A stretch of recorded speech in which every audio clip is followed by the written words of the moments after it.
a pensar em comprar um portátil para trabalhares ou ir para a universidade ou para o teu dia-a-dia, este vídeo é para ti. Este vídeo tem como objetivo conseguir ajudar-te a escolher um portátil para as tuas necessidades, seja para trabalho, seja para a universidade ou para o teu cotidiano. E nada melhor que neste vídeo usar aqui os 3 portáteis que eu tenho para demonstrar então o uso de cada um e para que tipo de tarefas eles são adequados. Começando com este e acabando neste menino que aqui está.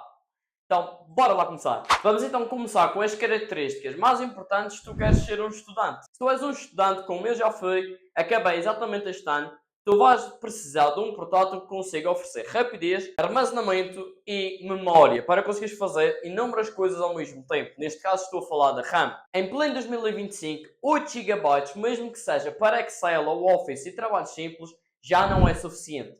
Basta teres algumas abas de pesquisa no Google, Firefox, entre outros browsers, e também tens o PowerPoint, entre outras coisas abertas, que já não tens RAM suficiente. Também convém escolheres um processador que seja decente e que seja económico. Ou seja, o ideal para ti é escolheres um processador, por exemplo, um i5, que seja da série U, para que ele seja de pouco consumo e assim consigas arranjar também uma bateria boa. Isto é, nem todos os portáteis que têm um processador H têm baterias preparadas para suportar o que aquele processador consome. Ou seja, levando a que a bateria dure menos. Neste caso, eu aconselho, se vais para a universidade e necessitas de levar o portátil e não queres andar com o carregador atrás, aconselhas para os processadores da gama U e verificares também o tempo de uso da bateria, ou seja, se ele aguenta trabalhar de 6 a 8 horas diárias sem precisar de carregamento. Claro, isto depende de portátil para portátil e das suas características. E é exatamente nesta gama, ou seja, de estudante, que este portátil aqui entra. Este portátil tem um i7 da 12ª geração da gama U, ou seja, de baixo consumo, onde ele tem uma bateria que dura bastante tempo, tem um bom teclado e tem um ecrã decente. Já 316 GB de RAM DDR4. Ou seja, é um portátil que vai-te oferecer um bom equilíbrio entre qualidade, rapidez e também vai-te permitir trabalhar de melhor forma na universidade. Eu, por exemplo, experimentei várias vezes rodar aqui o Pocket Tracer, devido ao curso que eu terei de redes e sistemas informáticos, e correu na perfeição, juntamente com máquinas virtuais, também trabalhos em PowerPoint, Word, Excel, entre outros tipos de trabalhos que seja necessário para um estudante fazer. Depende do teu curso, depende daquilo que vais fazer, mas na maior parte das vezes um portátil destes é mais que suficiente para tu conseguires estudar. E até se fores programar também. Um portátil com 10 núcleos e 12 threads, como podes imaginar, núcleos não vai faltar e multitarefa também não. Tu neste momento consegues arranjar portáteis com Ultra 5, etc, que têm 10 cores e depois vários threads, por um preço bastante acessível, e até se não quiseres um portátil tão caro, consegues encontrar portáteis pela faixa dos 600 euros, conseguem-te oferecer uma excelente qualidade por o teu dinheiro. Ou seja, para produtividade eu gosto de usar estes portáteis porque aguentam mais bateria do que propriamente aguentam o que nós vamos ver a seguir. Ou seja, se tu és estudante, tens que analisar o nicho que estás a estudar.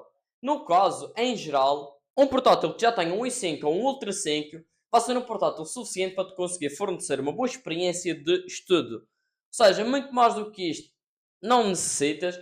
Convém teres atenção, pelo menos ter 512 GB de armazenamento, 16 GB de RAM, seja DDR4 ou DDR5, sendo o recomendado já ir logo para DDR5, um bom ecrã para também os olhos não te ficar a doer, mas o principal, diria eu, é a bateria. Porque na universidade, na maior parte das vezes, tu não queres andar ali a procurar tomadas para pôr o portátil a carregar. Acredita em mim, é chato.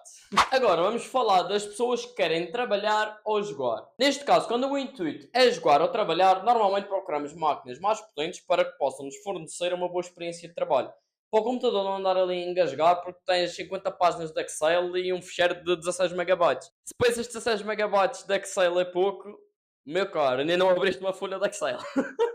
Mas resumindo, um portátil para tu poderes trabalhar ou jogar, na parte de niche gaming, convém ser um portátil gaming, apesar de não gostar muito. Mas, por exemplo, um portátil gamer, convém já ires para processadores da série H, ou seja, processadores High Performance, ou HX, que é uma série acima que é um pouco melhor.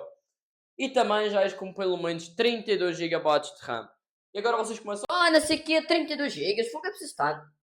porque basta teres um jogo, por exemplo, Red Dead Redemption aberto, Google, o Discord e queres fazer partilha, já ficaste sem RAM. E depois, há várias pessoas que querem ter várias coisas abertas e se tu és uma dessas pessoas, esquece isso, vai logo para 32 GB, que é o sweet spot, e é muito bom. A nível de trabalho, se procuras trabalhar, por exemplo, com edição de vídeo, edição de imagem e tudo mais, um portátil gamer é a tua solução, sem qualquer tipo de dúvidas, porque até um portátil que só tem gráficos integrados, ou seja, do próprio processador, apesar de ser bom, não é o ideal e vais sentir ele a engasgar-se ali um pouco em algumas tarefas. E é exatamente neste que este menino aqui se sobressai. Apesar de ser um portátil gamer e eu não gostar muito de portáteis gamers para se vocês querem jogar, principalmente se vocês ficam sempre em casa, acho que é uma coisa que só é justificável comprarem em caso de estarem sempre a viajar ou então não terem espaço para um computador torre. Mas continuando, é um portátil na qual vai-vos oferecer um desempenho ok, vão conseguir jogar vários jogos e não só, vão conseguir trabalhar bem. Eu, por exemplo, faço edição de vídeo 4K 60 FPS aqui neste portátil e acho que tem uma boa performance. Claro, não é igual à minha torre, não é? Mas para um desenrasque, ou seja, para quando eu necessito de editar vídeos ou trabalhar fora de casa, é algo que me dá muito jeito.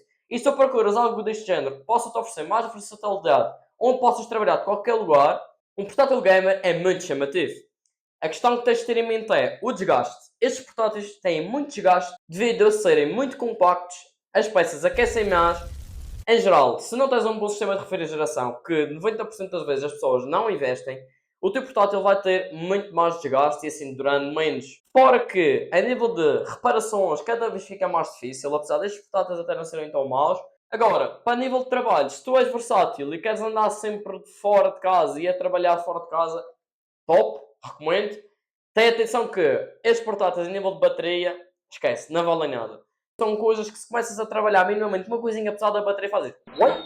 Lá vai a bateria. Portanto, é algo que tens de ter em mente. São bons portáteis para te safarem, mas não é uma coisa que eu recomendo para trabalho intenso todos os dias. Ou seja, se vais jogar ou fazer edição de vídeo, seja trabalho, mesmo que não seja edição de vídeo, seja um trabalho mais exigente, recomendo sim um portátil deste que tenha um bom processador da série H novamente, tenha uma gráfica, fora, sem ser a gráfica integrada, ok? Seja uma gráfica separada, AMD ou Nvidia, e que tenha uma boa quantidade de RAM, pelo menos 32 GB. Neste caso, tenho 16 GB neste e acredita, é um sofrimento. Tenho que fazer aqui uma interrupçãozinha só para conseguir complementar aquilo que me faltou, que foi. Também depende do teu trabalho, nem sempre vais precisar de um PC gamer para trabalhar. Se apenas trabalhas com Excel e tens várias reuniões no Teams e tudo mais, e tens um trabalho mais intensivo, mesmo que só seja Excel, PowerPoint, etc., não tens que necessariamente comprar um PC gamer. Muitas das vezes aqueles PCs mais fortes, por exemplo, da gama empresarial, os Dell 3550 e os ThinkPad, por exemplo, os T14, são excelentes. E para trabalho, 5 estrelas. Não precisas de uma gráfica dedicada, simplesmente a gráfica integrada no processador já são muito boas. Principalmente se for um Ultra. Os Ultra 7, os Ultra novos para portátil são realmente muito bons a nível de trabalho e são portáteis que eu recomendo imenso se tu vais trabalhar. Não te esqueças a da RAM, pelo menos 32 GB, acredita que faz total diferença e mantém-te a ser produtivo no teu trabalho. Eu gosto também do adendo, está aqui agora a roupinha aqui para trás para vocês verem. E agora vamos ao último tipo de pessoa, mas não menos importante, que é aquela pessoa que apenas quer o portátil para ter em casa, para ver ali umas séries, andar ali a fazer umas pesquisas, pá, estava a escrever um pedacinho de nada, e pá, estar ali o portátil, basicamente um dia a dia, uma coisinha para se entreter de meia hora ao dia, uma horinha. Pá, esse tipo de pessoas, tu não precisas de um portátil muito forte, um portátil, pá, que tenha um i5 ou 16 GB de RAM, ou até, pá, 8 GB, é suficiente, não precisas muito mais do que isso. Se for para andar a ver séries, esquece, só vais ter uma aba alerta e vais meter a série ali a dar. Opa, eu não te recomendo a comprares um portátil novo. Se tens a oportunidade de comprar um portátil em segunda mão que te ofereça uma boa qualidade, já tenha boas peças e que tu vês que dá para ti, ou seja, já foste ver vários benchmarks, várias pessoas a terem um uso de um portátil mais antigo e a conseguirem adquirir uma boa performance, é algo que tu podes também conseguir. Se tu és este tipo de pessoa, um portátil em segunda mão e era da gama empresarial, por exemplo, ThinkPads, Dells, ou seja, aqueles portáteis mais antigos do oitava, nona geração, são portáteis que oferecem-te um desempenho bom e não vais te queixar se as suas tarefas são simples como as que eu referi. Ver séries e tudo mais, andar nos Facebooks e nas bilhardices. Portanto, é aí que este portátil se encaixa. Neste caso, malta, este portátil é um portátil mais antigo que eu tenho aqui. Tem um i5 da sexta geração e tem memórias DDR3. Ele tem 12 GB de memória e é um portátil que dá na perfeição para ver séries, YouTubes, tudo o que vocês quiserem, na boa, sem qualquer tipo de problema, sem travar. E é um portátil que satisfaz a necessidade de qualquer um que quer fazer tarefas super básicas, que é ver séries, andar nas redes sociais, fazer umas pesquisas. É um portátil mais que suficiente e se calhar vocês encontram na faixa dos 150 a 200 euros. Ou seja, se és uma pessoa que estás à procura de um portátil para fazer essas cenas super básicas, não vale a pena comprar um portátil novo a gastar tanto dinheiro. Compra um portátil de 200 euros, às vezes nem sequer chega a tanto, com algumas características parecidas a esta, e acredita, vai estar satisfeito. Bem, malta, este foi o vídeo. Espero que vocês tenham gostado. Espero poder ter-vos ajudado a escolherem o vosso portátil. Ou se não conseguiram escolher ainda, espero que tenham pelo menos tirado uma base deste vídeo para vos ser útil para a vossa escolha. E se precisarem de tirar mais algum tipo de dúvida, podem entrar na minha comunidade de Discord, que vai estar em baixo na descrição. Se vocês quiserem algum tipo de ajuda com alguma escolha vossa em específico. Portanto, muito obrigado por ter estado aí desse lado. Vemo-nos numa próxima.